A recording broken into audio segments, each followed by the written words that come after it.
8-октябрь. Биз бактылуу болсок, Кудай кубанат. Мен алар менен түбөлүк келишим түзөм. Ал түбөлүк келишим боюнча мен алардан баш тартпайм. Аларга ырайым кылам. Алар менден четтебеши үчүн алардын жүрөгүнө менден коркуу сезимин салам. Аларга ырайым кылганыма кубанам.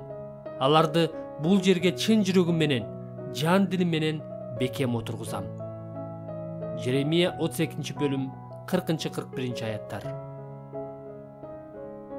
Кудайдын бизден даңктоо алууга умтулуусу менен биздин андан бакыт табууга умтулуубуз бирдей умтулуу. Биздин Кудайдагы кубанычыбыз даңктоого айланганда, Кудай өзү издеген даңкка, ал эми биз өзүбүз издеген бакытка жетебиз. Кудай үчүн даңктоо бул анын элинин жүрөгүндөгү анын улуулугунун жагымдуу жаңырыгы.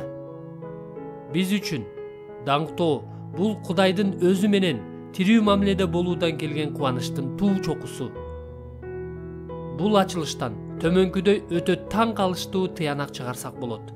Кудайга даңк издегенге кандай кудуреттүү күч түрткү берсе, ошол эле күч ага өзүнөн кубаныч издегендердин жүрөгүн канааттандырганга да түрткү берет.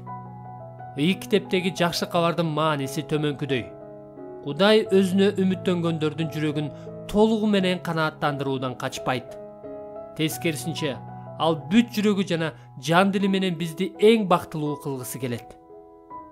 Төмөнкү сөздөр кандай гана таң калыштуу.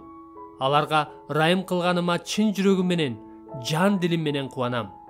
Жеремия 32-бөлүм 41 аят. Кудай бизге өзүбүз издеген түбөлүк кубанычты чын жүрөгү жана жан дили менен бергиси келет. Анткени биз ошол кубанычка жетсек, анын чексиз улуулугу даңазаланат.